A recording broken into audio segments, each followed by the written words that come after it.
Never lazy with the cross wrist. I always teach you like this. We're grabbing someone's wrist. I always tell the kids, your middle finger and your thumb, right where that wrist bone is at. I'll make them do this. Just use your middle finger and your thumb and grab that area. Okay? Now wrap your hand. Pull, like you'll feel the pressure on your own hand. Okay, so where we cross wrist ride, that's how I grab it.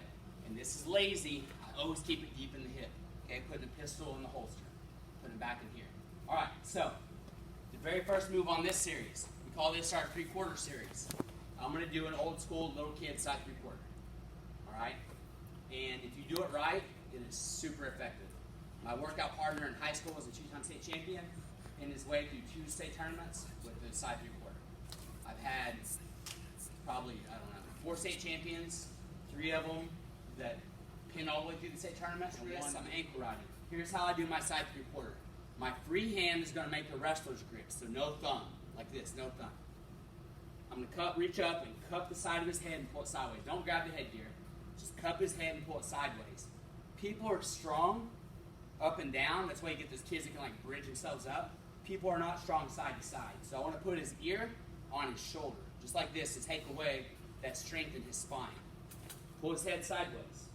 Once I do that, this hand kind of slides, and I'm going to bait him to come up. There's a lot of pressure right now, and he's like, this sucks. And he's like trying to bow up against me. This hand comes under. I kind of release the pressure so I can bait him up. All I want to do is get my hand up. As soon as I do, I'm locking back in this gable grip. Okay? But right now, I am not in a position of leverage. My shoulder is above his back and the ribs. I have no leverage. I'm just trying to pull with my arms. I got to get leverage. So I'm here. I drop. Shoulder deep. Shoulder's got to go underneath that lat muscle. All right, Colin's got some lats here. That's good, Colin. All right, so I can put my shoulder underneath there. Boom. Now I have this slots. All I'm going to do is pull it toward me.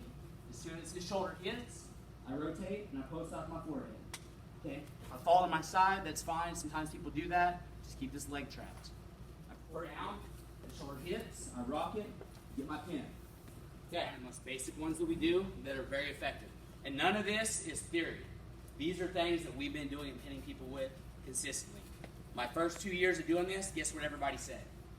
Oh man, the Shawnee High guys, they're getting lucky. Oh, they use all that trash. They use all that junk. They're getting lucky.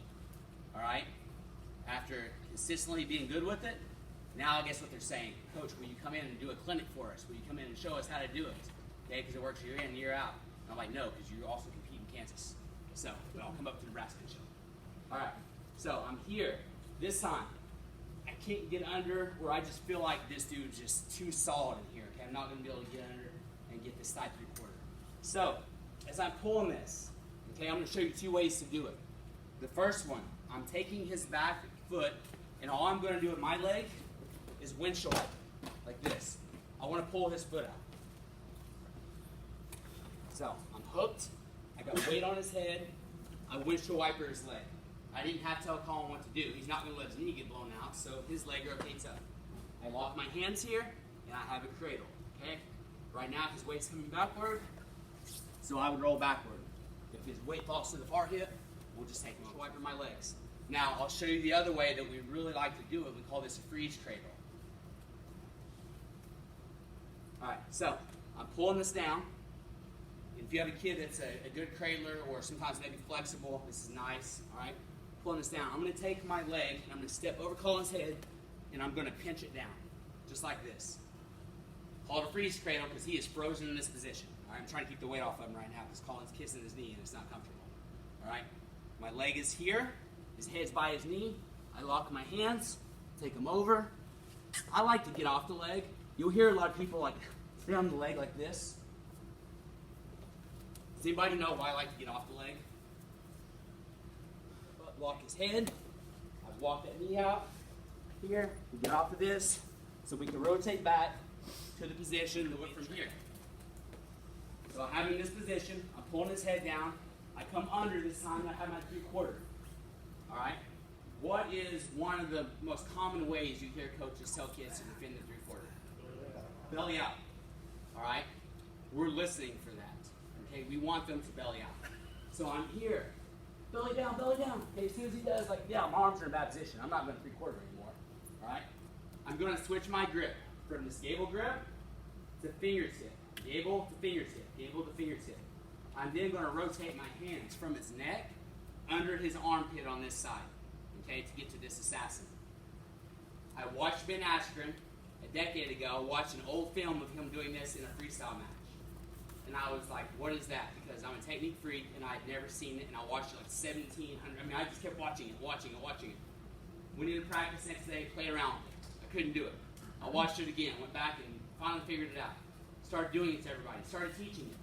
2 years later, he comes out with this technique video of the assassin. Luckily, I had it figured out, but I watched it and I'm like, holy moly, man. It took me like 2 weeks to figure this thing out. I could have done it in 5 minutes. Okay? He didn't have the video out yet. So, he's out extended. I go fingertips now. No more gable grip, fingertip. I rotate, elbow deep, and my hands are now locked in his armpits. Okay? So, belly out. Boom, belly out. I switch my grip. Now, as soon as I switch it, I pull him onto my lap just a little. My forehead comes to this far side as a post, and I'm going to step over. Little steps. Now I walk, I keep my knee right here, and I have him in the assassin. The exact same position, side 3/4, okay? Switch my grip, elbow deep, kind of pull him up.